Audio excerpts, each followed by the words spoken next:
Empezar Ya. entonces, ¿no? Una besita. Ya. Bueno, buenas noches con todos. El día de hoy tenemos la presentación de la doctora Kelly Rojas Castillo, residente del Instituto de Oftalmología, doctor Oscar Antigoso como médico staff del servicio de retina, como su asesor sobre este tema, que como comentamos al inicio, es bastante frecuente en la vida pues, de un residente y bueno, y cómo no decir por un oftalmólogo también, para tratar de solucionar estos problemas del segmento anterior con el segmento posterior. Bueno, seguimos adelante, Kelly, te damos pase para que puedas empezar tu charla. Gracias, doctor. Buenas noches con todos. El día de hoy vamos a hablar sobre complicaciones del segmento posterior en cirugía de catarata. En esta tabla podemos observar las principales complicaciones intraoperatorias publicadas en los diferentes reportes desde 1994, donde se ve la rotura de cápsula posterior, pérdida de vitrio, luxación a cámara vítrea de material cristaliniano, luxación de lente intraocular, edema macular cistoide o síndrome de Irving-Gass, hemorragia vítrea, desprendimiento de retina, desprendimiento de coroides, hemorragia expulsiva, síndrome de inversión de flujo, endoftalmitis, entre las principales.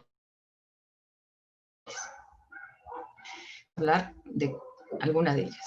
La primera, ruptura de la cápsula posterior. Se indica que se realiza aproximadamente 20 millones de cataratas al año. La incidencia de esta complicación varía de 0.2 a 14%, de acuerdo al tipo de cirujano que la realice. En cirujanos experimentados varía de 0.45 a 3.6 y en cirujanos en entrenamiento de 4.8 hasta 11%. Esta es la incidencia en el Instituto Nacional de Oftalmología de esta complicación. En el 2015 se realizaron en total 3.962 cirugías de catarata, presentando 187 rupturas de cápsula posterior, que representan aproximadamente el 4.7%. En el 2016 el 4.2%, en el 2017 el 2.3%, en el 2018 el 3.9% y en el 2019 el 3.5%. Como vemos, nos encontramos dentro de las incidencias publicadas, tomando en cuenta también que nuestro instituto es un centro de entrenamiento. Lo principal de esta complicación es manejarla adecuadamente de manera oportuna, porque el resultado final puede no ser diferente de un caso sin complicaciones. Sin embargo, un tratamiento inadecuado puede provocar complicaciones graves, como un aumento en la disminución de la agudeza visual en forma permanente, desprendimiento de retina, edema macular cistoide, endoftalmitis. Entonces, lo primero es identificar a los pacientes de mayor riesgo y tomar las medidas necesarias para manejarlos adecuadamente. En esta tabla podemos observar los principales factores de riesgo relacionados tanto al paciente, a la cirugía intraoperatoria y a las máquinas o dispositivos usados. En general, los autores indican que pacientes ansiosos, con demencia o desorientados tienen mayor riesgo de movimientos inadvertidos de cabeza. Los relacionados a extraocular, un acceso difícil al campo, por ejemplo en ojos hundidos, cejas prominentes, fenómeno de velo exagerado, pobre visibilidad, opacidad corneal, pterigion, arco senil extenso, keratopatía en banda. Bien, inclusive mencionan que una instilación operatoria frecuente de agentes anestésico-tópicos y povidona iodada, que la utilizamos en la profilaxis de las infecciones, podría aumentar la epitelial corneal y puede ser agravado por la exposición de la superficie debido a un parpadeo poco frecuente por parte del paciente. Entonces, ¿qué nos aconsejan? Primero, hacer un uso prudente de los agentes anestésicos en el periodo preoperatorio, instruir al paciente que mantenga los ojos cerrados durante el periodo de espera y una adecuada lubricación intraoperatoria. Con los factores relacionados a intraoculares tenemos a la reducción del espacio de trabajo, pupila pequeña, miosis intraoperatoria, cámara anterior poco profunda en los pacientes hipermétropes, profundidad excesiva de la cámara anterior, miopía alta, pacientes post-vitrectomía pars plana, donde se puede encontrar bloqueo pupilar, mayor casos de bloqueo pupilar inverso. En los pacientes post-vitrectomía pars plana, inclusive durante el procedimiento, a veces inadvertidamente se toca la cápsula posterior, lo cual podría aumentar el riesgo de RCP. También Pearson que vitrio, lo cual también aumenta el riesgo de RCP. Tenemos que tomar en cuenta también el tipo de catarata, que es muy importante. Cataratas polar posterior, cataratas blancas, cataratas traumáticas, como vemos en la figura, cataratas lunescentes, son más difíciles de manejar. También los síndromes de pseudocirculación, que como sabemos, se asocia a zónulas débiles, a una dilatación pupilar deficiente, a cataratas duras. Inclusive Drulsen publicó que existe 2.6 más de riesgo de presentar complicaciones en este tipo de pacientes. La hialosis asteroidea densa también, porque dice que disminuye la posibilidad de ver bien las características de la cápsula posterior. Las relacionadas a la cirugía, como mostramos en la incidencia en la diapositiva anterior, aumenta en cirujanos inexpertos. Intraoperatorias, rexis pequeña con bloqueo de rexis, desgarros, y con lo referente a las máquinas o dispositivos, máquinas que desconocemos o que tienen mal funcionamiento, problemas con el microscopio, entre otros. Esto es una tabla que utilizamos en el Instituto Nacional de Oftalmología para evaluar las características tanto del paciente presentar la cirugía durante la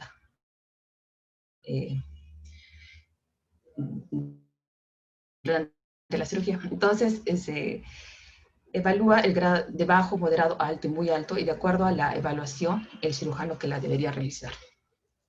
Entonces, como nosotros estamos empezando, encontré estos tips para prevenir las complicaciones. El primero es reconocer la laxitud subnular. Entonces, con la punta de la cánula vamos a tocar la parte anterior de la córnea, y si se forman esas estrías por donde vemos la flechita negra, entonces nos dice que podría presentar dificultad al momento de abrir la cápsula. Entonces hay que tener mayor cuidado. Evitar la convexidad del polo anterior del cristalino. En pacientes con hipertensión ocular, pacientes con glaucoma, esta convexidad está aumentada. Entonces se puede usar manitol o viscoelásticos coadhesivos o viscoadaptativos para disminuir esta convexidad, porque si hacemos la rexis cuando está aumentada, hay mayor riesgo de desgarro. Eructar el saco para prevenir el taponamiento de la capsulorhexis. Como vemos aquí, la pared posterior de la incisión para que salga un poco de viscoelástico. También durante la hidrodisección podemos realizar presión sobre el núcleo para, como dice, eructar el saco, todo para prevenir las adherencias del borde capsular del núcleo, acúmulo de líquido y finalmente un estallido de la cápsula posterior. Movilizar el núcleo. Hay que tener mucho cuidado con la fibrosis, porque si nosotros al tratar de movilizar el núcleo, esto se torna tortuoso, dificultoso, podríamos aumentar los puntos de hidrodisección. Si no rota, podríamos hacer un surco y fracturarlo. Recordar que en cataratas polares posterior no realizar la hidrodisección, solo la hidrodelaminación. Y si seguimos exigiendo, puede haber un estrés onular y llevarnos a más complicaciones. Mantener la punta del faco en la zona de seguridad, en la parte central, a la altura del iris. Y nos ayudamos con el segundo instrumento, como vemos aquí, para acercar los restos de la catarata. Conocer dónde es el borde de la capsulorhexis. Nosotros que estamos en entrenamiento, se nos recomienda hacer utilizar el azul de Tripán. ¿Para qué? Para conocer exactamente dónde está el borde, no parpadear durante la realización de la capsulorhexis, y saber siempre, hacer siempre una capsulorhexis completa, porque si lo hacemos incompleta o con alguna muesca, tiene mayor riesgo de desgarro. Mantener la incisión principal y la paracentesis pequeña para controlar el fluido. En sí, el tamaño de la incidencia debe ser lo suficiente como para el ingreso y salida fácil de los instrumentos. Si hacemos una mayor incisión, lo que va a pasar es que va a haber mayor flujo y por lo tanto mayor turbulencia. Entender los parámetros del equipo de faco. Tenemos que ver bien o conocer bien la facodinamia y tener una buena coordinación mano, ojo, pie, oído. Hacer el uso del acá, nos ayudamos del chopper para acercar el último fragmento hacia la punta del faco, como para que no tocar con la punta la cápsula posterior. Mantener la forma del saco durante la irrigación, aspiración. Entonces, lo que se busca es tener un cierre hermético de las incisiones. Por eso se puede recomendar usar las mangas de silicona. Mantener la cápsula posterior cóncava para la inserción del lío. Entonces, para eso se recomienda utilizar la cantidad de viscoelástico necesaria. Mantener la presión durante las maniobras de valsalva del paciente. Si nuestro paciente empieza a toser o se mueve, entonces a veces por reflejo lo que hacemos es retirar los instrumentos, cosa que no se debe hacer porque se tiene que mantener la presión positiva en la cámara anterior. Entonces, mantener los instrumentos, las manos en la cara del paciente y tratar de tranquilizarlo.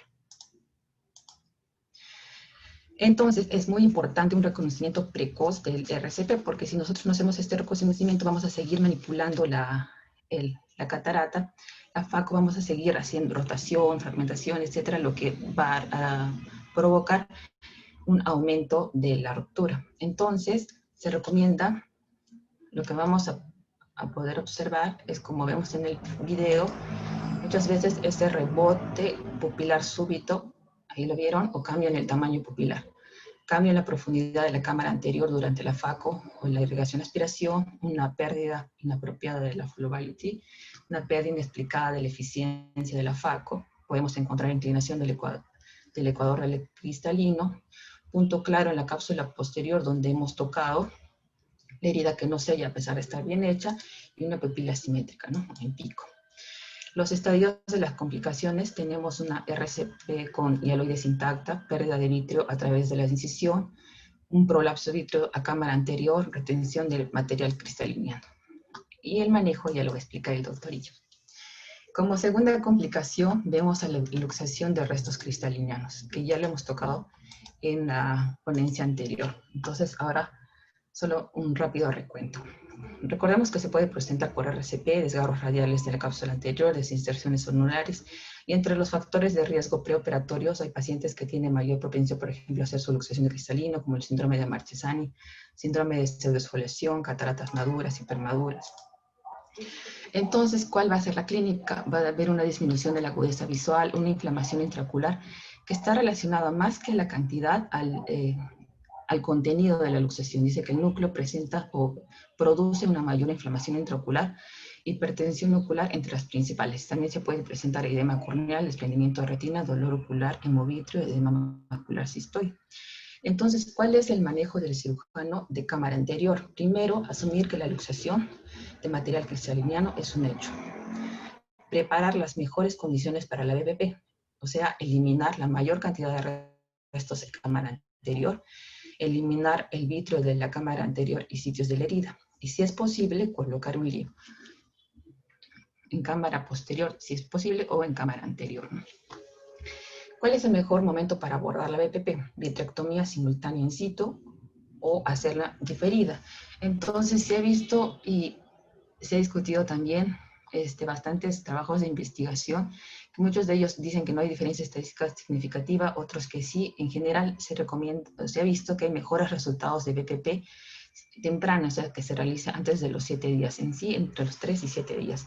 El pronóstico lo da la agudeza visual antes de la BPP, se recomienda un implante primario del lío, el lío en cámara posterior también da mejor pronóstico, y evitar los intentos vigorosos para recuperar los fragmentos porque trae más complicaciones. Una peor agudeza visual se ha visto en pacientes diabéticos y en pacientes con complicaciones postoperatorias. Hacer un intensivo manejo de la inflamación, y también se ha visto que en pacientes que se realiza la BPP después de los 7 días aumenta el riesgo de glaucoma de ángulo abierto.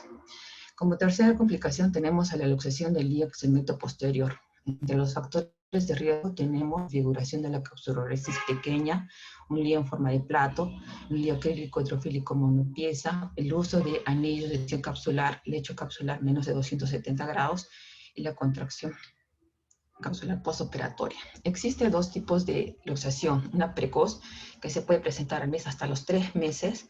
El lío va a estar sin saco capsular, y entre los factores de riesgo tenemos los implantes secundarios de lío fáquicos, ruptura capsular posterior durante la cirugía de catarata, una cirugía de catarata madura, y la luxación tardía que se produce después de los 3 meses con un tiempo medio de presentación de 5 años, aunque hay artículos donde indican que se puede presentar hasta 15 años después, es el lío sin saco capsular. Y tenemos entre los factores de riesgo el síndrome de pseudosfoliación, retinosis pigmentaria, catarata traumática o traumatismos posteriores a la cirugía. El manejo, cirugía BPP la más amplia posible, tener en cuenta las zonas de las ápticas y la periferia, y podemos hacer el uso de perfluorocarbono, más que todo para evitar el lente y poder tomarlo y sacarlo, ¿no? Y la discusión es más que todo si mantenemos el lente, cambiamos el lente o sacamos el lente. Entonces, si hay cápsula, podemos poner un lente cápsula posterior, y si no, aquí tenemos otras opciones: lío en cámara anterior, lío a sutura, con sutura de iris, lío de fijación escleral, lío de anclaje iridiano. Entonces, mucho depende de la condición del paciente en ese momento. Y como última complicación, como decía el doctor, la pesadilla de todos los cirujanos, la hemorragia expulsiva. Toda la incidencia de 3.1 en extracapsular a 0.03% a 0.13% en cirugía de FACO. Es fundamental reconocerlo para poder tratarlo. Entonces, el cuadro inicia con un desprendimiento de coroides elevándose poco a poco en el fondo de ojo, provocando primero hipertensión ojo, seguido de la pérdida de reflejo pupilar y terminando en una forma explosiva si es que no se maneja y se inicia el tratamiento prontamente. Lo primero va a ser la caída brusca de la presión intraocular, que va a producir en primer lugar, como vemos acá, una difusión del fluido de las venas de la coriocapilar al espacio supracoroideo, provocando una efusión coroidea. El siguiente estadio es la hemorragia supracoroidea, que afecta principalmente a las arterias más frágiles, sobre todo en la retina periférica y en la ora serrata, conservando las del polo posterior, y esto debido a la disposición de las lamelas coroideas y escleras. Lo que va a provocar, como vemos acá, un alargamiento y tracción de los vasos ciliares. En esta fase, los vasos sanguíneos de la coroide ya han sido dañados. Y se va culminando con una hemorragia expulsiva de todo el contenido intraocular. Entonces, podemos considerar, en resumen, que existen tres diferentes estadios: la efusión coroidea, la hemorragia supracoroidea y, finalmente, la hemorragia expulsiva. Entonces, para eso tenemos que tomar en cuenta los factores de riesgo: alteración de la coagulación, diabetes mellitus. Entre los oculares tenemos la esclerosis arterial coroidea, glaucoma, miopía, afaquia, cirugía intraocular reciente, antecedente a una hemorragia supracoroidea en el ojo contralateral. Entre los factores perioperatorios, anestesia retrovulvar sin epinefrina, una caída brusca de la presión intraocular, maniobras de Valsalva, pérdida de vítreo, hipertensión arterial intraoperatoria. Y entre los posoperatorios tenemos traumatismo posoperatorio, hipotonía, maniobras de Valsalva. Entonces, todos estos son los factores de riesgo de los pacientes que pueden presentar este tipo de complicación. Entonces, debemos tener en cuenta que la hemorragia supracoroidea puede ocurrir intraoperatoriamente en casos de cirugía de catarata, o postoperatoria en casos de vitrectomía o cirugías de glaucoma. Es muy importante hacer un diagnóstico cuanto antes, puesto que del paso de la hiperpresión de la hemorragia a la hemorragia expulsiva va a tardar 1 a 2 minutos. Entonces, el cirujano debe estar atento a cualquier aumento de presión y disminución de la cámara anterior y evaluar qué es lo que puede estar causando. Entonces, una vez diagnosticado el cuadro, el cirujano debe paralizar el procedimiento quirúrgico que está realizando y tratar de taponar el globo ocular abierto, ya sea por presión digital directa o sutura rápida de todas las incisiones que ha podido realizar. Esto suele ser suficiente como para aumentar la presión intraocular a nivel que pueda producir una hemostasia de los vasos sangrantes. Si se ha realizado ya la expulsión, hay que tratar de reponer todo lo que se ha perdido. No se recomienda el uso de esclerotomía de drenaje, puesto que se ha visto que produce mayor hipotensión ocular y aumento del sangrado. Se puede usar agentes hiperosmóticos intravenosos como manitol, hipotensores sistémicos, sedación para calmar más que todo al paciente. Tenemos que retirar el blefarostato para disminuir de forma directa la presión sobre el ojo ocular y prevenir que se produzca una mayor extrusión de todo el contenido intraocular. También se recomienda poner el paciente o adoptar el paciente en una posición anti-Trendelenburg, para más que todo reducir la presión venosa central y los flujos de sangre a la coroides. Y en el postoperatorio podemos hacer midriáticos, corticoides. La ecografía es de gran ayuda porque nos va a permitir ver el hemovitrio, restos de vitrio encarcerado, fragmentos de cristalino, de herres, o si hay contacto de la superficie de la retina. Podemos valorar el tratamiento quirúrgico precoz. En sí, la decisión de reintervenir a un paciente es controvertida, aún no está definido. Se recomienda que no debería exceder los 14 días. Entonces, esperar de 7 a 14 días para que se produzca la lisis del coágulo. Podemos utilizar lo recombinante activador plasminógeno para unos 15-30 minutos antes de la cirugía para ayudarnos a alisar el coágulo y extraer la hemorragia a través de del drenaje con trócares no valvulados introducidos cerca de la hora cerrada. La técnica quirúrgica combinada de drenaje y vitrectomía, empezando con infusión forzada por la cámara anterior y posteriormente tras el drenado, realizar la vitrectomía habitual, pudiendo usar el líquido pesado, como el perfluoroclorato, para terminar de exprimir la hemorragia. Eso sería todo. Gracias.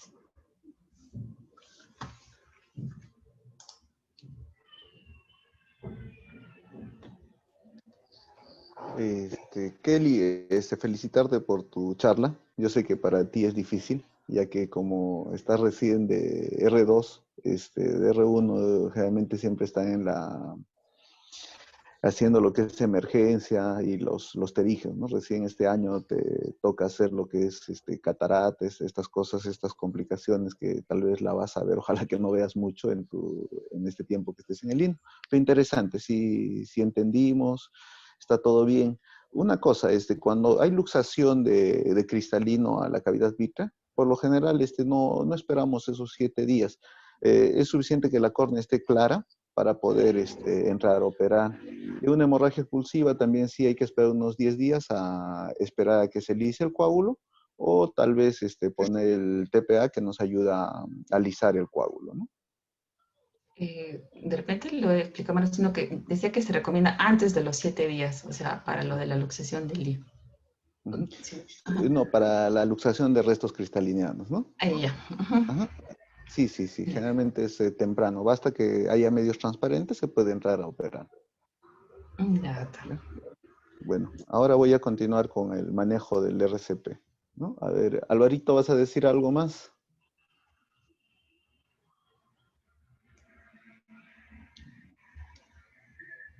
Está desactivado su micrófono, parece. Espere, lo voy a activar. Hola, Ya.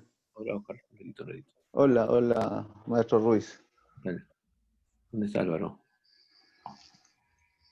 ¿Qué tal? ¿Se ve la pantalla y mi pantalla? Sí. Bueno, continuamos. El ¿Por qué no se día activa? de... A ver, continuaremos nomás. A ver, Doc, mire, el día de hoy me ha tocado hablar sobre el manejo de la ruptura de la cápsula posterior. Es algo que a todos nos ha ocurrido, ¿no? El que diga que nunca le ha ocurrido es que no opera, o dos, que no está mintiendo, ¿no? A todos nos ha pasado, ¿no? Y al comienzo, cuando empezamos el entrenamiento, cuando empezamos el residentado, somos un poquito, tenemos la mano de Hellboy un poquito más dura nuestra mano, entonces somos un poquito más destructores, ¿no? O se podría decir. Entonces, con el tiempo, he aprendido que algo importante antes de entrar a una cirugía de catarato, de cualquier cirugía, es tener, como acá les muestro en el gráfico, tu mochila de emergencia. En esta mochila de emergencia siempre tienes que tener unos gadgets, cosas que te ayuden a que te compliques menos, o si te complicas, a resolver mejor la complicación. Entonces, lo principal de una cirugía de catarata, tener tu lente de respaldo de 3 piezas, ¿no? Algo que me ayuda mucho son los retractores de iris y expansores de iris en pacientes que no dilatan mucho. El vitrector también es fundamental, tener un vitrector. Y actualmente, si tienes un vitrector, tal vez los trócares de vitrectomía. Y algo que tal vez también, ahora último, he estado usando estos últimos años, es un rotador inverso. y un capsulótomo de alta frecuencia que me ayudan mucho a resolver complicaciones. Bueno, para empezar tenemos que tener esta mochila de emergencia para cualquier eventualidad o para disminuir las eventualidades.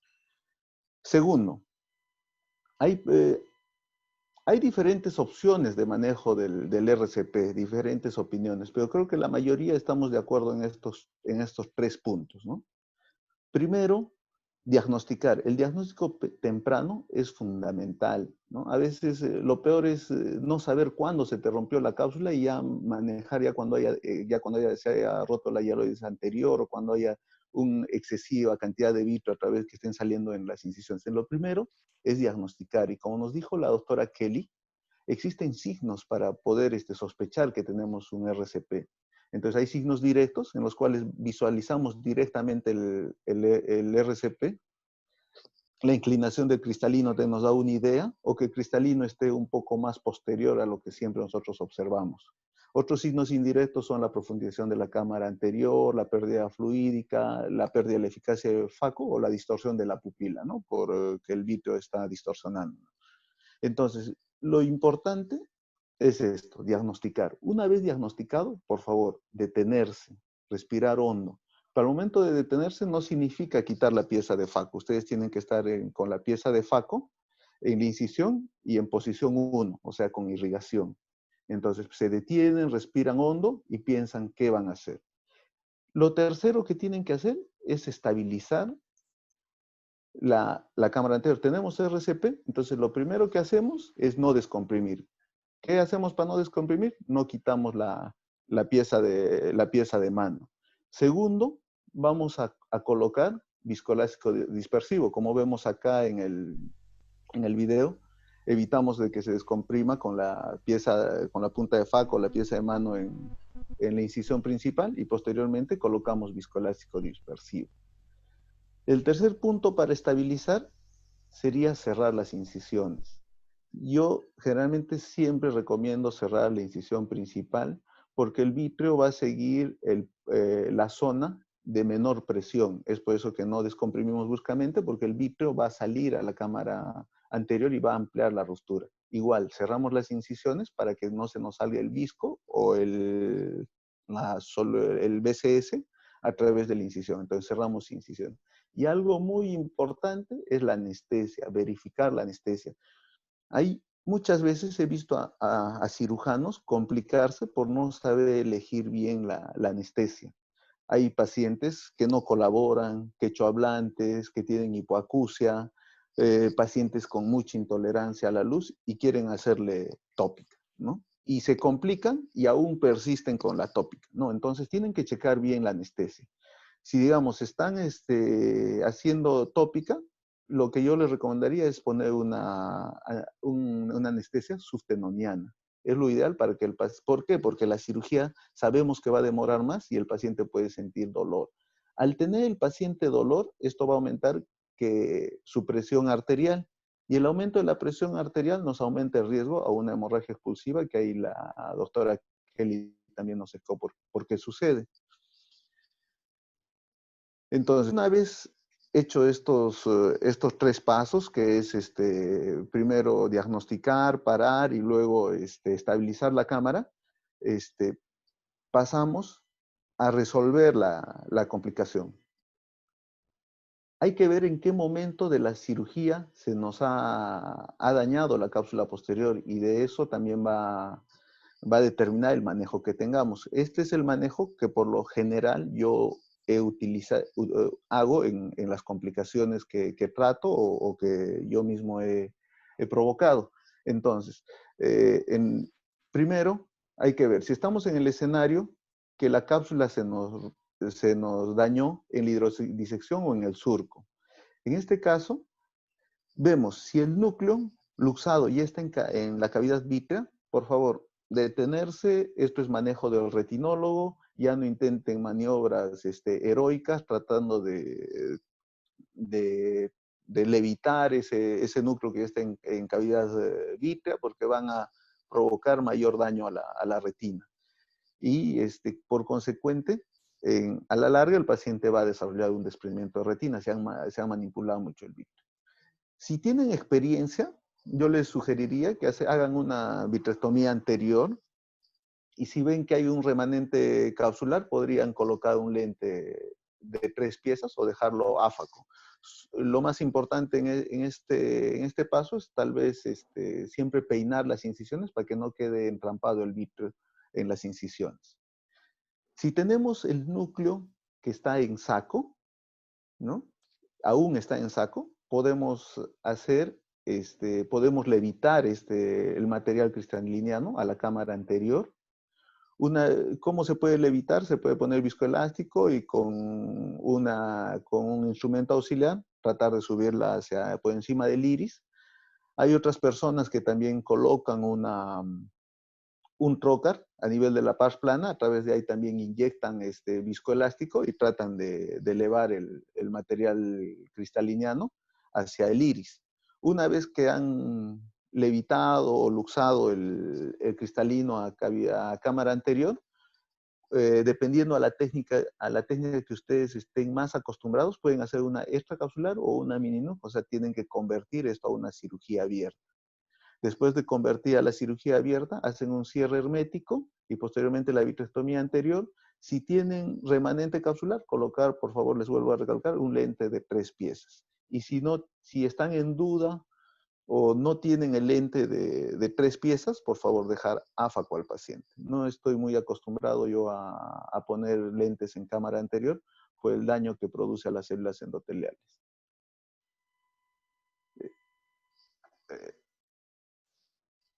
Entonces, tenemos otro escenario. ¿Qué pasa cuando la ruptura ocurre ya en el momento de los cuadrantes? Este es otro escenario.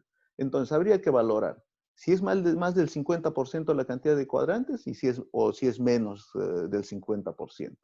Si es más del 50% la cantidad, habría que valorar también la dureza del material cristaliniano. Yo les recomiendo, cuando es más del 50%, levitar los restos a cámara anterior, convertir a una cirugía abierta, hacer, como ya les había mencionado, la vitrectomía y la colocación de lente de 3 piezas o dejarlo áfaco.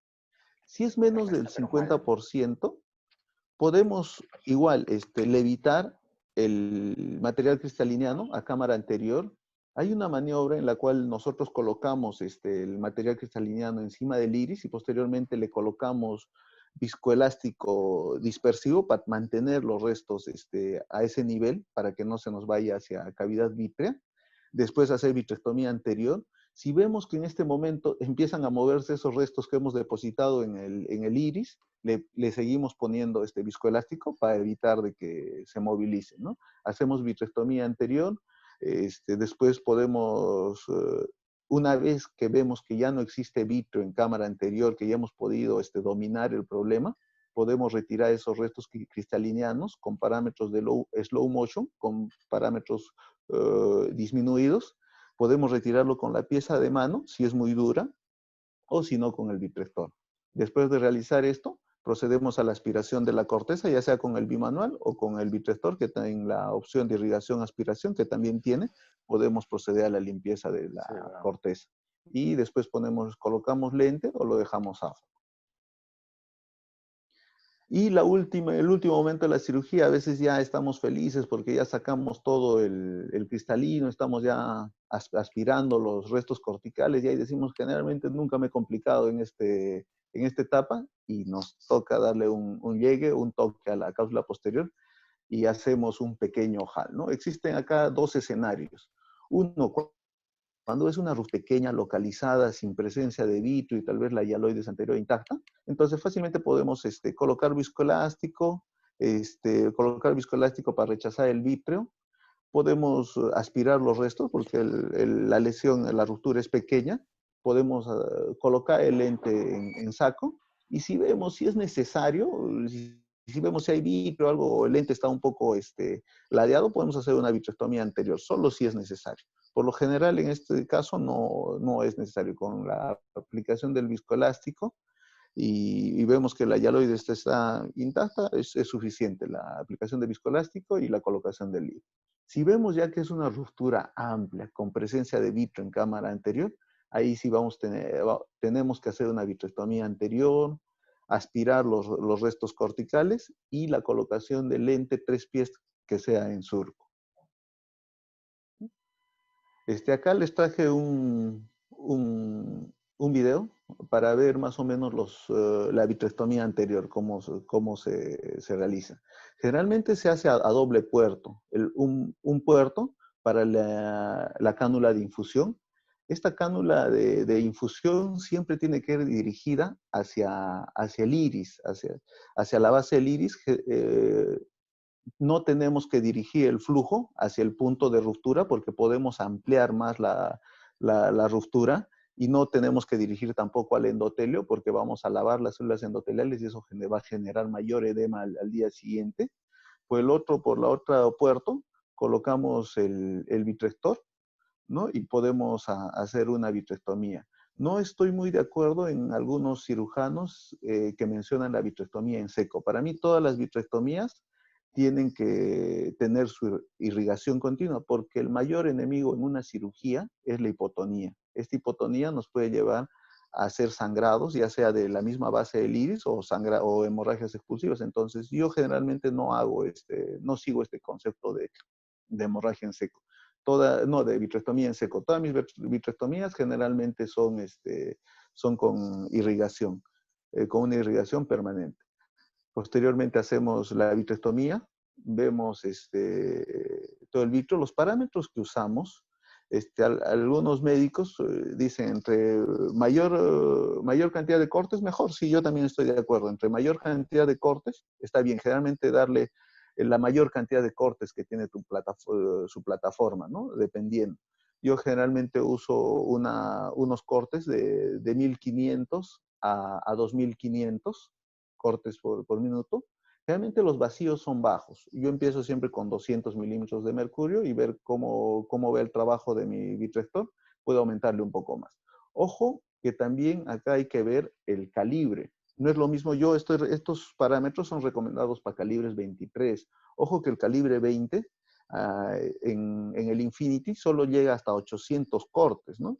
Y entonces al tener la boca más grande tenemos que tener menos vacío porque nos va a jalar más. Entonces, estos parámetros son para vitrectomía calibre 23. Y siempre la presión siempre tiene que estar dedicada a mantenernos una buena estabilidad de la cámara anterior. Y para eso hay que fijarnos mucho en la altura de la botella. Yo siempre pongo botellas altas para que no se destabilice mi cámara anterior. Ya sabemos, mayor número de cortes, poco flujo y poco vacío van a generar menos tracción hacia la retina. Vuelvo a repetir, mayor corte, menor flujo, menor vacío van a generar menor tracción. Entonces, la vitrectomía siempre va a ser dirigida especialmente al punto de ruptura. Empezamos por el punto de ruptura y posteriormente retiramos el vitrio de la cámara anterior.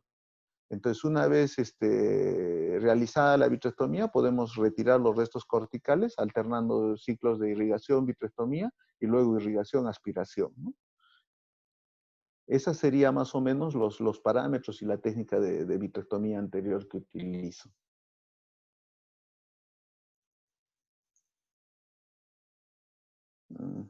Se está repitiendo el video. Entonces, actualmente hay la tendencia de hacer la vitrectomía por ras plana, ¿no? Vamos a ver acá los dos tipos de vitrectomía. Los dos cabe resaltar que son infusiones que están en el segmento anterior. Las dos tienen este tipo de infusión. Las ventajas de la vitrectomía por córnea clara son su mayor facilidad. Existe menor dolor al no colocar los prócares a nivel de la esclera, les duele menos a los pacientes, y también es ideal cuando no visualizamos reflejo rojo, ya que el material cristalino nos está obstruyendo la visualización.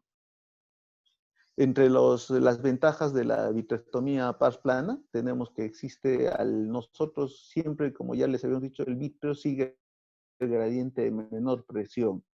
Entonces, al nosotros descomprimir a nivel de la vitrea, vamos a generar menor tracción de esta base, generando menos lesiones de la retina. Existen también un menor atrapamiento del vitrio y también hay una menor tendencia a ampliar la ruptura y las diálisis. pero tenemos como desventaja el mayor costo, porque por ejemplo en el instituto, si queremos usar los trócares, tenemos que abrir un pack de vitrectomía calibre 23, entonces eso aumenta el costo de la cirugía. Y también el cirujano tiene que estar acostumbrado a este tipo de vitrectomías, o sea, tiene que tener algo de experiencia del uso de trócares y la vitrectomía a nivel de la pars plana.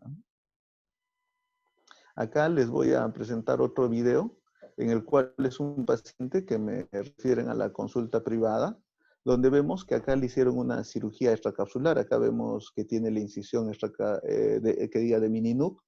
Este paciente lo veo áfaco, ¿no?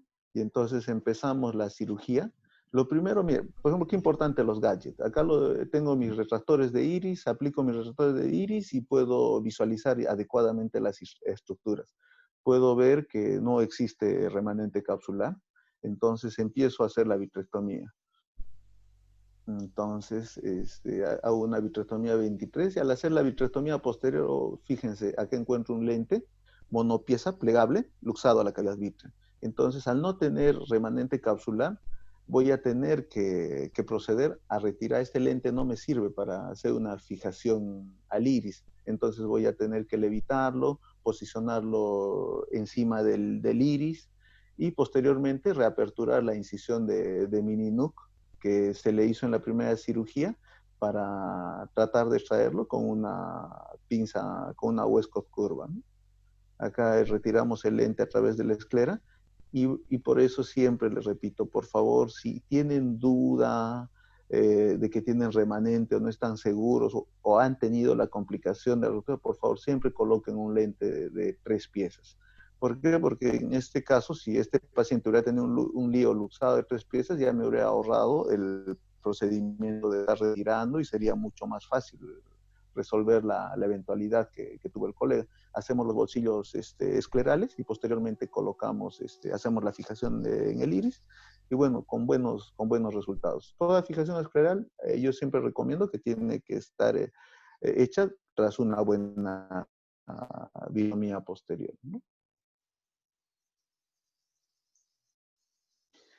Hay algunas personas, especialmente los residentes, hasta mi fellow, hace poco me preguntaban, ¿y cómo sabemos que hay vitrio? ¿Cómo sabemos que hay vitrio? Bueno, podrían usar la triamcinolona, sí es una muy buena herramienta que nos ayuda a visualizar el vitrio.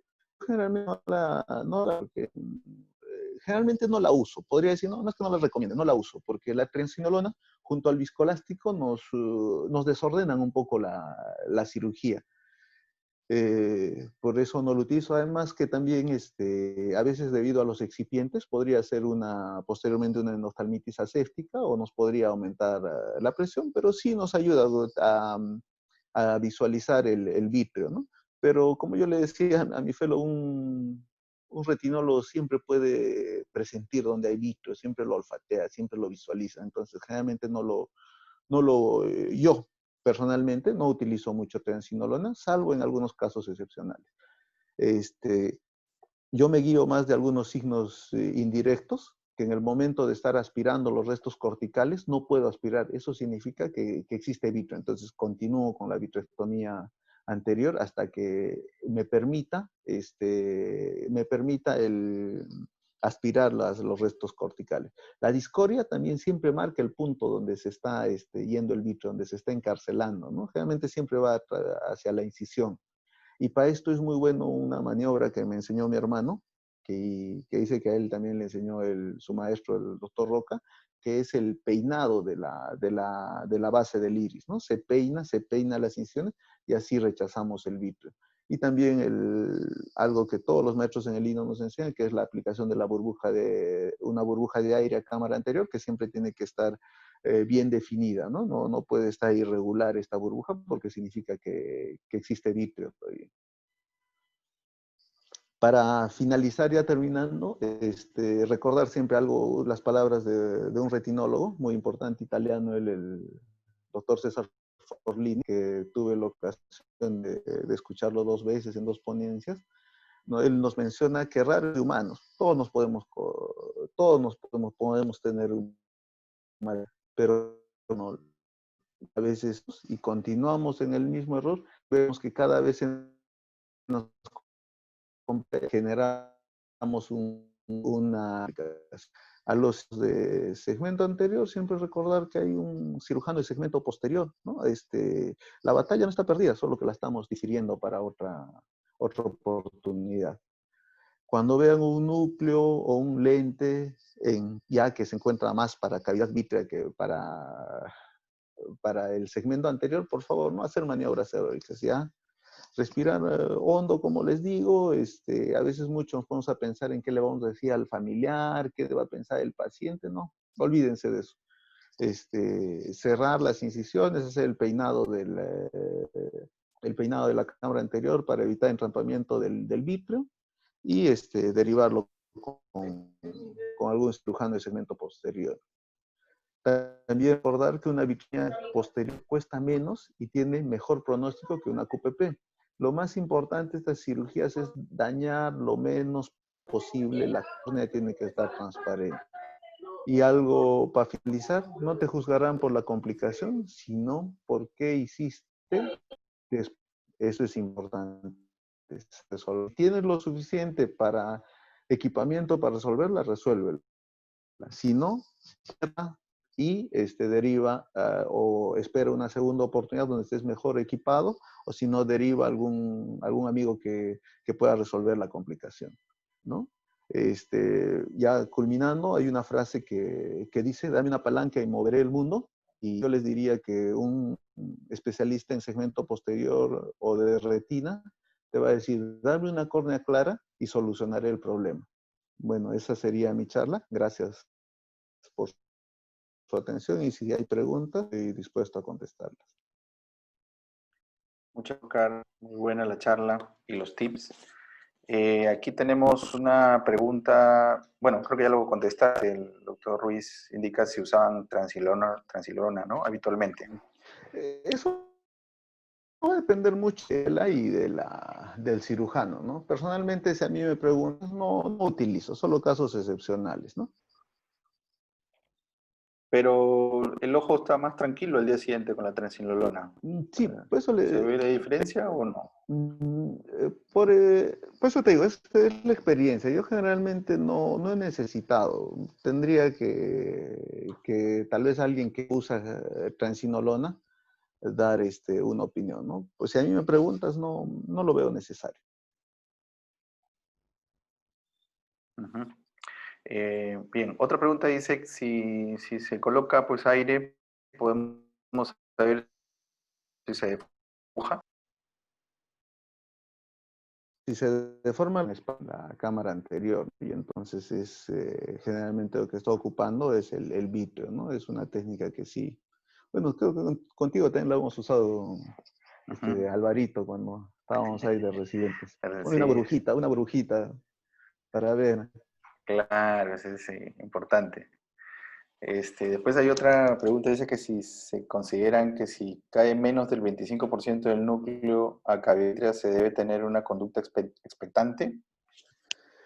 Sí, generalmente esas son opciones antiguas, ¿no? Salvo que se te haya caído una corteza pequeña que crees que se te va a resolver, pero si ya se te cayó un material nuclear, de preferencia entrar a hacer una vitrectomía posterior, salvo que sea muy pequeño, ¿no? ¿Por qué? Porque esto va a generar inflamación, el paciente siempre te va a decir, doctor, estoy viendo una mancha que cada vez que me levanto está que flota, no me deja ver, no te va a dejar en paz por lo menos 3 meses que se va a reabsorber ese fragmento. Entonces, mi opinión es siempre entrar, ¿no? Si ves, ya salvo que sea muy pequeño una corteza y el paciente tenga muchos factores de riesgo para no entrarle, podrías diferir, pero por lo general entrar, ¿no? Ni bien la córnea, los medios se aclaren, poder entrar a hacer la vitrectomía y facofragmentación, ¿no? Déjame un comentario, Oscar. Eso, bueno, obviamente, antiguamente sí, siempre se decía, ¿no? Si cae menos del 25% a cavidad vítrea, hay que tener una conducta expectante, ¿no? Claro, lo mismo igual en cámara anterior, ¿no? Si hay un resto es diferente que hay un resto de corteza que un resto de núcleo, ¿no? O epinúcleo. Eso no se resuelve, pues, o sea, pasan semanas o meses para que se resuelva, ¿no? Y si está tocando endotelio, bueno, produce una pérdida continua, crónica de endotelio, ¿no? Eso definitivamente, ya sea cualquier cantidad de restos nucleares que vaya a cavidad vítrea, se tiene que, esa es la conducta actual. Sí, aparte que también la tecnología ha mejorado, demasiado, ¿no? Los calibres, los valvulados, los calibres pequeños nos ayudan demasiado a manejar, ¿no? Yo he visto más complicaciones por no sacar que por sacar, ¿no? Ujú, claro. Y referente a la inflamación, hay algunos, he escuchado algunas charlas que la corteza genera más inflamación que el núcleo. ¿Qué opinan? Los restos corticales, más que los... ¿Hay algún estudio sobre eso? Lo que pasa es que los restos corticales hidratan más, ¿no? Dejamos un resto cortical a veces pequeñito y al día siguiente es toda una masa, ¿no? Algo algodonosa y eso también produce una mayor inflamación. Los restos nucleares son más compactos, ¿no? Es muy difícil que se hidraten. Ujú. Y una pregunta, Oscar, ¿hay alguna relación o has visto alguna relación entre hialosis posterior, hialosis ¿Asteroidea?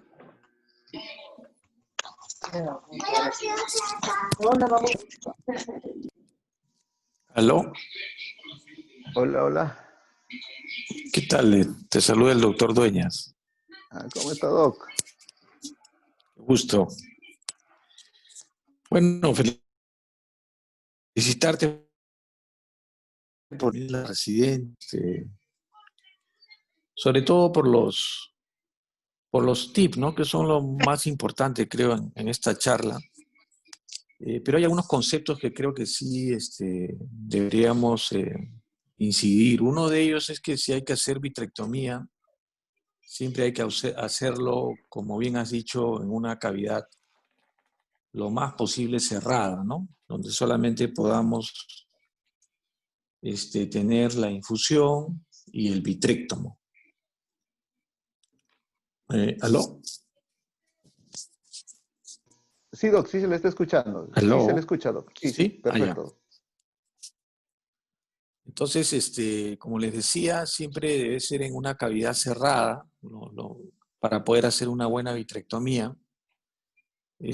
Bueno, si bien es cierto, el uso de la transinolona ayuda en algunos casos a identificar el vítreo, pero yo creo que depende mucho también de la experiencia del cirujano, ¿no? El cirujano ya cuando es más experimentado puede identificar rápidamente cuando ha roto una cápsula, ¿no? Entonces, yo creo que ahí como que no es muy necesario el uso de la triamcinolona, porque yo por lo menos no lo uso y cuando lo he usado han sido muy pocas oportunidades. Como bien has comentado, a veces confunde, ¿no? Se mezcla ahí el viscoelástico, el vítreo y realmente a veces es un poquito difícil, en vez de favorecernos, nos termina complicando la visualización. Por otro lado, bueno, es cierto eso que refieren a que si tenemos dentro de la cavidad vítrea un núcleo, o mejor dicho, un resto de núcleo menor al 25%. Es cierto que las técnicas han mejorado y todo ello, pero siempre hay que pensar en el tema de los costos, ¿no? Porque eso eleva los costos. Por ejemplo, si tenemos un resto que sea menor del 25% y vemos que no causa mayor problema en el paciente, la verdad que yo no creo que sea necesario aumentar el costo haciendo una vitrectomía. Si se ha colocado bien el lente de 3 piezas, eh, la cámara anterior tiene la córnea clara directamente, yo creo que un resto está provocando inflamación y lógicamente está indicada la vitrectomía. Pero si no, yo preferiría esperar porque en todo caso ahí sí habría que adicionar el costo de la cirugía de una vitrectomía posterior, ¿no? Y yo creo que eso sí encarece mucho una cirugía de catarata. Eh, y recordarles también de que cuando uno va a fijar un lente a la esclera, Yo me acuerdo que uno de mis maestros me decía, cuando hablaba de algunos casos que había visto, me decía, me parece que el doctor ha fijado el lente, pero lo ha fijado al vítreo, ¿no? Me decía él, porque era de la idea de que cuando uno fija un lente a la esclera debe hacerse una vitrectomía completa, ¿no? Posterior, para poder hacer una buena fijación escleral o, bueno, al iris o las técnicas que se deseen. Mejor es hacer una vitrectomía posterior, de esa manera nos evitamos que en el futuro hay una tracción irregular y eso pueda producir un desgarro y conllevar a un desprendimiento de retina. Eso es lo que quería comentar, Oscar. Gracias por la intervención. Gracias, Sí, doctor Dueña. interesante lo que dice el doctor Dueñas. Oh, Siempre eso, la hermeticidad es importante, hacer esos procedimientos de vitrectomía, porque a veces no le ponen punto a la incisión y la fluídica aumenta a través de saliendo. ¿Qué decías? ajá. Sí, había una pregunta de doctor Leo sobre qué pasa si no tenemos vitrector. ¿Qué recomiendas? Bueno, eso es algo muy, muy cierto, ¿no? En varios lugares no existe vitrector. Si vemos, si vemos que no vamos a poder manejar un caso, lo mejor es, tal vez si vemos que hay vitro entrampado, podemos usar las vanas que usamos en campañas a veces cuando hay este tipo de rupturas, y no tocar mucho, hacer un peinado de las incisiones para que no haya entrampamiento y derivarlo lo más pronto posible, porque estamos tratando de colocar las vanas, sacar más vitro, tratar de colocar, y realmente este es un daño que le hacemos a la retina. Yo te puedo decir de los desprendimientos de retina que yo he tratado, ¿no? Los pseudofáquicos, el 50% es debido a una mala cirugía, o sea, a una complicación que tuvo en el momento de la cirugía de catarata.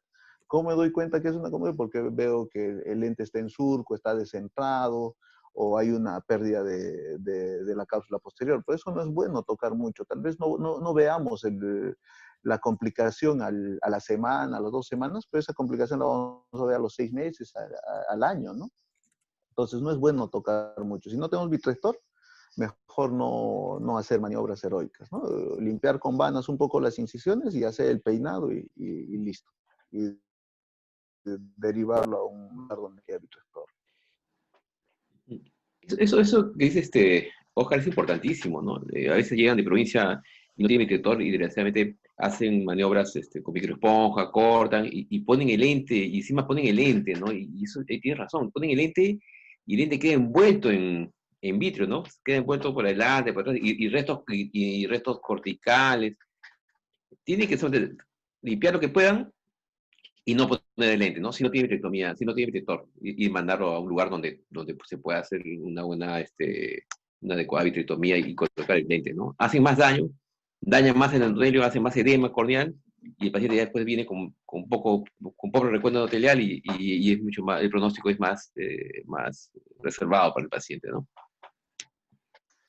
Otra cosa que quería mencionarles, si ponen un lente de 3 piezas, si han visto que se rompió la cápsula, ponen un lente que sea de 3 piezas. Si ven que ese lente se está yendo para atrás, déjenlo. No hagan maniobras más allá de las habituales. Yo he visto en algún momento que alguien pasó y le dijo, no, corten ese lente. Si es difícil cortar un lente teniendo la pinza para lente, teniendo la tijera para lente, imagínense una persona que no tiene ese gadget a la mano y quiera cortar ese lente, van a dañar más la córnea.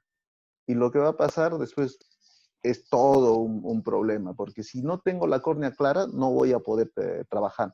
En cambio, si hay un lente de 3 piezas luxada, cavidad vítrea, fácil, hago vitrectomía y hago con el mismo lente que está en cavidad vítrea, hago la fijación a nivel de esclera. No necesito, como les he puesto el video, como les he mostrado el video, si es un lente monopieza, sacar ese lente y cambiar otro. Entonces, si ven que se está yendo el lente de 3 piezas, déjenlo ahí. Basta, ahí hay que hacer una fijación, ¿no?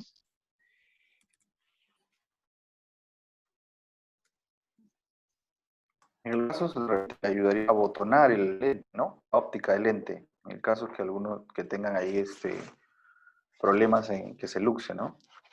¿Qué tanto tu experiencia en abotonando lentes, Oscar? No, generalmente no abotono mucho. Generalmente es dos cosas. Si tiene surco, el lente en surco. Si no tiene, si tiene remanente capsular, el lente en surco. Si no tiene remanente, fijación escleral. Sé que puedes manejarlo ¿cómo se llama? Con lentes fijado al iris. Lentes en cámara anterior, sí, yo no utilizo por el daño que le hace al endotelio corneal. Ya no, yo generalmente ya no utilizo, salvo que sea una persona de 96 años que tal vez no coopere mucho, entonces ahí sí podría ponerle tal vez un lente de cámara anterior. Generalmente la fijación al iris, si tú tienes experiencia no, generalmente la fijación escleral. Pues yo he visto que tú haces fijaciones al iris, ¿no? Entonces, si tú tienes esa experiencia, sí podrías hacerlo también, ¿no? Te voy a hacer un comentario, Oscar. Los lentes de cámara anterior no son malos en realidad, ¿ah? Eso, o sea, el problema, ¿sabes? El problema cuál es que, como sea, se les complicó la cirugía y han tenido ruptura de cápsula posterior o alguna cosa. Han hecho muchas maniobras, han hecho vitrectomía, han querido sacar, han manipulado demasiado el segmento anterior y tienen una pérdida endotelial por las maniobras que han hecho durante la cirugía. Y encima, y al poner el lente, bueno, ya obviamente pues ya es una córnea con bajo conteo, y ponen un lente, obviamente la córnea se va a descompensar, ¿no? Pero si el lente es bien puesto un lente de cámara anterior bien puesto, la córnea no va a sufrir mucho. Obviamente hay otras opciones, ¿no? Estamos hablando en lugares donde no hay, pero eh, definitivamente un lente que está bien puesto y no ha habido muchas maniobras en el segmento anterior, en el endotelio, o sea, esa córnea puede llegar a varios años. O sea, definitivamente que tenga el paciente mayor de 70 años para arriba, ¿no? 70, no un paciente de 50 años o 40 años. O sea, no es ideal poner un lente de cámara anterior, ¿no? Pero ahora con las opciones de colocar el Artisan retropupilar, ¿no? Sí, yo también coincido con el doctor Illa bueno, de no colocarlo en cámara anterior por ese riesgo, pero también sabemos de que pacientes vitrectomizados, la cámara anterior se nos va a ampliar. Entonces, a pesar de colocarlo el Artisan en cámara anterior o lente de cámara anterior, va a estar un poquito más alejado del endotelio, ¿no? Así que sí, va a depender del momento, del lente que tengamos a la mano, de la experiencia del cirujano con determinados lentes. Y por ejemplo, Oscar, que hace fijaciones esclerales, le va muy bien. Así que sí, hacer yo creo que lo que a uno mejor le sale. Ese es el mensaje. Después por acá hay una... si Oscar has tenido, bueno, no sé, alguna hemorragia expulsiva y cómo la has podido manejar. Sí, una de residente vi una de a la doctora Fernández haciendo una cirugía ¿cómo se llama? De glaucoma, de una combinada, de catarata más grave. Inmediatamente la doctora me dijo, ¿ves ese reflejo oscuro que se está aproximando? Es un expulsivo. Entonces agarró Vigil y cerró inmediatamente y pudimos contener el expulsivo. Desde ahí aprendí que tenemos que cerrar la herida lo más pronto posible, ¿no? De ahí ya en mi etapa ya posterior de salir de la residencia, tuve sí una hemorragia expulsiva y eso porque la sala donde iba a operar había mucha gente y queríamos que la cirugía salga más rápido. Era un implante de lente en cámara anterior, una vitrectomía anterior con implante de lente en surco. Y justo por el tiempo de sala, dijimos mejor hay que hacerla con tópica. Fue el peor error. Quise hacerle tópica, ni bien le toqué el iris, el paciente pujó y inmediatamente ahí empezó a ver la hemorragia expulsiva, igual a cerrar. En cuanto una vez que tengamos la hemorragia expulsiva en el momento, lo ideal es cerrar. Tenemos que cerrar todos los puertos, ¿no? Posteriormente, si queremos, hay casos que he hecho cirugías también ya, ¿cómo se llama? Drenando las hemorragias expulsivas. Realmente se espera a que se lise el coágulo. El tiempo en que se lise el coágulo es aproximadamente entre una semana o 2 semanas. Si queremos disminuir los plazos, podemos colocar el TPA o el alteplase a nivel de cavidad vítrea, más o menos una hora antes o media hora antes del procedimiento del drenaje.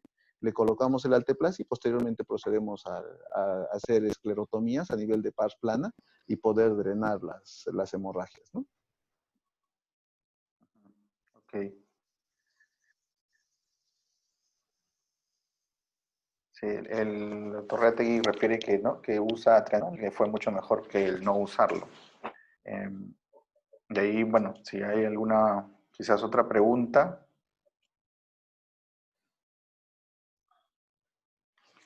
El doctor Waldo también quería acotar alguna, no sé si lo tenemos al doctor Waldo Loaiza.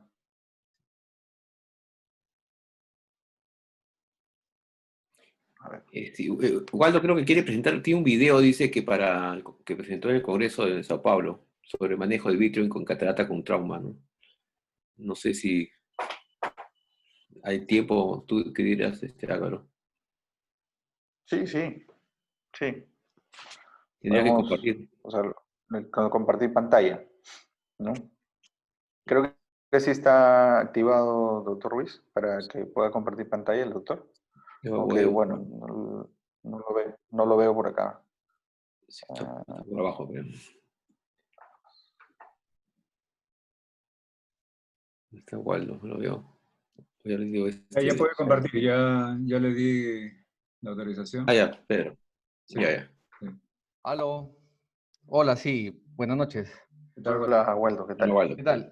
No, sí, que quería compartir un video que presenté en el Congreso de la SAO, uno de los 3 videos que presentamos junto con el doctor Martel y la doctora Vanesita Inga, y que más o menos trataba de este asunto de cómo manejar el vitrio y en ese caso en una catarata traumática, ¿no? Aclarando también de que, bueno, justo han tocado el tema de la triamcinolona. Yo en realidad soy de la escuela de siempre usar la triamcinolona cuando tenemos una ruptura de cápsula posterior, porque a veces el vitrio, como es transparente, no lo vemos y uno puede estar jaloneando, tironeando, incluso ya con el vitrector puesto, te puede, cuando lo tienes o haces la cromovitrectomía, cuando puedes localizar dónde están las bandas vítreas, es más fácil ir y más dirigido a hacer la vitrectomía, ¿no? Bueno, no sé si puedo compartir la pantalla, creo que lo tengo ahí. A ver, un ratito. Sí, sí, ya se puede compartir, ¿no? Ya, creo que está aquí. Ya, solamente para aclarar de que este tipo de cirugía de intervención o hay que hacerlo teniendo bastante experiencia, ¿no?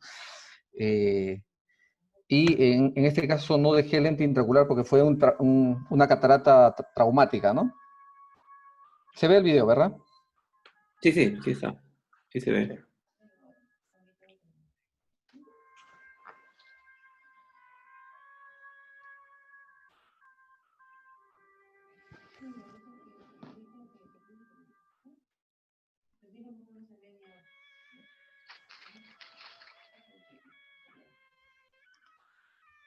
Era una catarata traumática, entonces pensaban que había una herida corneal y el R3 iba a aspirar aspirar esa corteza o ese cristalino en un paciente joven, ¿no?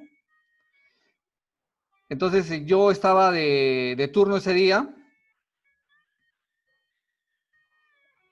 El residente, bueno, como R3 le dieron para que realice el procedimiento y ahí es donde ocurre esto que van a ver a continuación.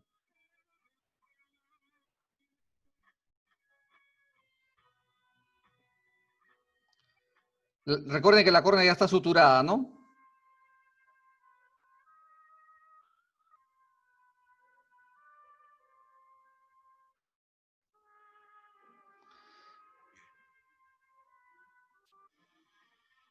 No había microscopio de retina y bueno, ahí fue que el residente nos llama. Como vemos, había un agujero ahí por donde ya estaba saliendo vítreo y había bastantes restos de cristalino, ¿no? En toda la...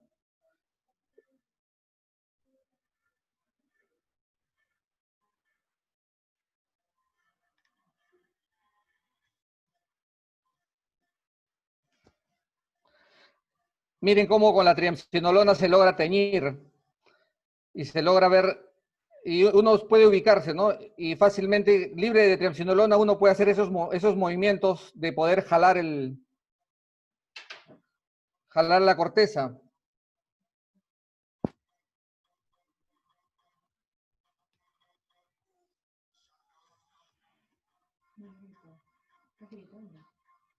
Uno está terminando de jalar la corteza que había estado hidratada previamente, ¿no? Y cuando ya tenemos más o menos la mitad y vamos por la última mitad, ocurre esto, miren.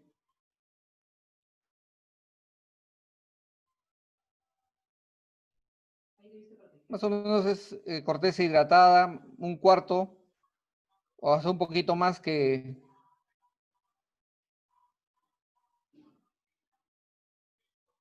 se va al fondo, ¿no?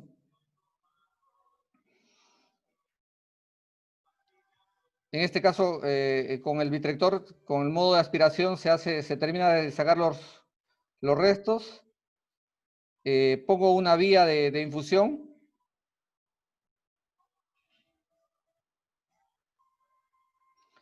Y con esta técnica de una burbuja que como no teníamos microscopio retina en ese momento, pero sí el vitrector a mano, con una burbuja de aire, simulando un lente para llegar a la parte posterior,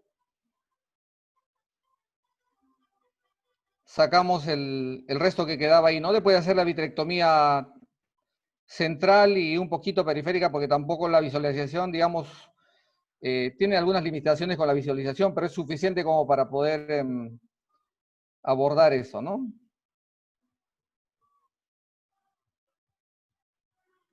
Se hace una revisión con una leve indentación para ver un poquito la zona del vitrio anterior.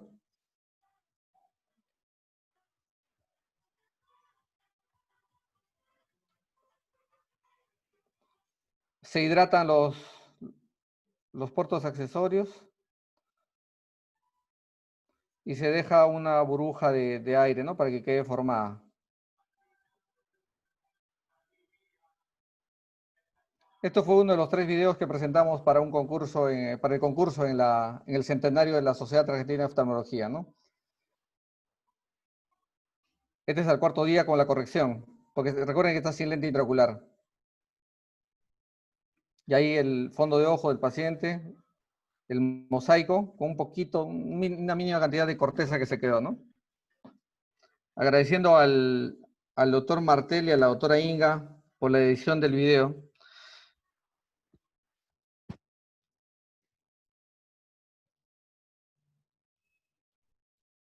Bueno.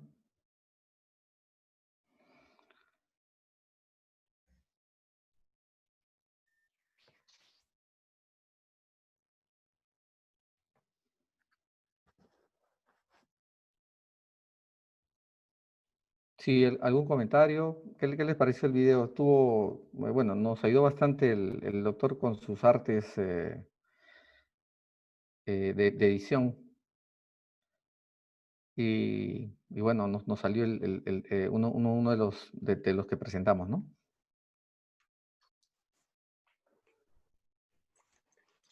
Muy interesante tu video, Waldo. Parece que otra vez a Álvaro, creo que el microscopio se ha silenciado el micrófono. ¿Estás ahí, Álvaro? Ya se durmió, creo. Él siempre anda lento. Ahorita. No, bueno, muy bonito video, Internet. Waldo. Por algo has ganado un premio en ese concurso. Sí, en algún momento este video, varios de los videos, o sea, los videos que hemos presentado en realidad han sido algunos de los videos que hemos presentado en las clases de la mañana, el Lino, ¿no? Simplemente lo que hice fue tratar de buscar algunos de los que tenía ahí y tratar de arreglarlos. Y digamos, es lo que vemos en el Lino. Y En la presentación que hubo en algún momento en la mañana, bueno, muy bien aclaró el doctor Ratey que, digamos, para hacer este tipo de maniobras hay que tener experiencia, ¿no? Son maniobras un poquito difíciles y que, digamos, en manos no experimentadas podrían más bien complicar complicar la complicación.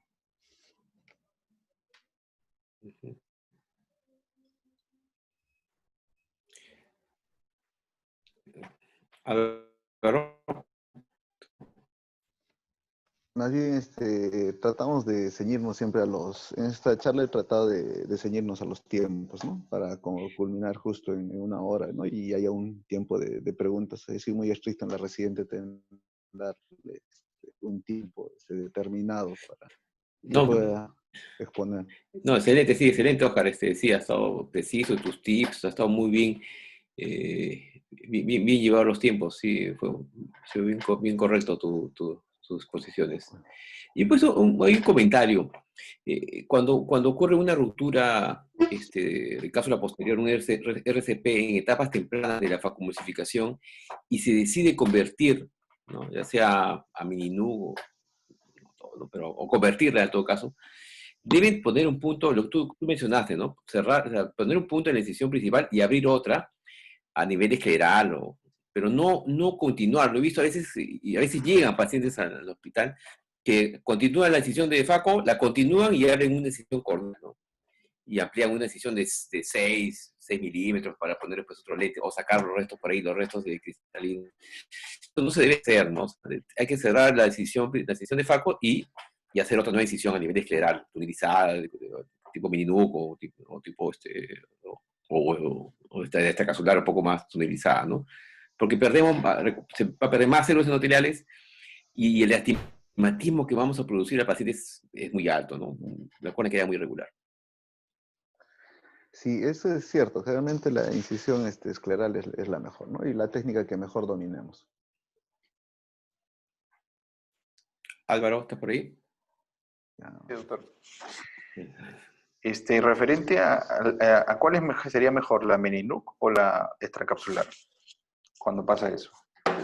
La que tú domines, Alvarito, la que más el cirujano esté más habituado, ¿no? Actualmente he visto la tendencia de los cirujanos que se están formando, más la tendencia a la mini-NUC, ¿no? Les digo que hagan una extra y no, mini-NUC es mejor, ¿no? Yo, por ejemplo, en mis tiempos me he formado con las dos, extra y mini, y a mí las extras me van muy bien, ¿no? Y con poco astigmatismo. Pero sí hago, pero la recomendación es cualquiera que el cirujano domine. Sí, definitivamente sí, ¿no? La que domine. Pero a los residentes no se les recomienda que hagan una mini-NUC, ¿no? No que comiera con mini-NUC, ¿no? O sea, Sí. Alguien con experiencia sí, una mini-NUC, pero para los que están empezando, no. O sea, lo que pasa es que la extracapsular, de todas maneras, al darnos mayor amplitud, ¿no? De la herida, un mayor abordaje, quizás como dice el doctor Ruiz, para el residente que está empezando, quizás sería mejor una extracapsular que una mini-NUC, ¿no? En estos casos. Bueno, hay más preguntas. Si no, ya sabes, como todo macho alfa, tengo que ir a dormir a los niños, a lavar los trastes. Hasta ahorita ya no hay preguntas, algunas felicitaciones y bueno, si no hay más preguntas, doctor Ruiz, con su venia podemos... Sí, pero sí, ya, pero antes de que acabe, subir la... el flyer. Sí, un minuto, sigan comentando otra cosa más.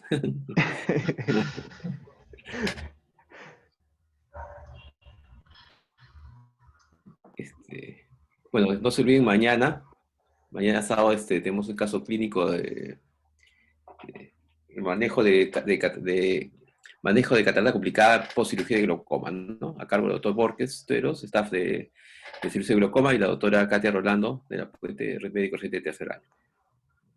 A las 9 de la mañana. Mañana a las 9 de la mañana, mañana sábado. Nuestro actor de cine, ahí parece el profesor Borges. Está retocada la foto, ya no está así, ya está más canosa. El filtro. Bueno, Ya, Bueno, maestro, muchas gracias. un gusto haberles Gracias. apoyado. Hasta luego, cuídense con todo. Gracias, gracias Oscar, doctor. gracias Kelly, Gracias. gracias. Nos vemos. Gracias, doctor. Gracias. Muchas Hasta gracias, luego, doctor Ruiz. doctor Cáceres. Gracias, Gracias, doctor Ruiz. gracias, Oscar, gracias, doctora. Chao.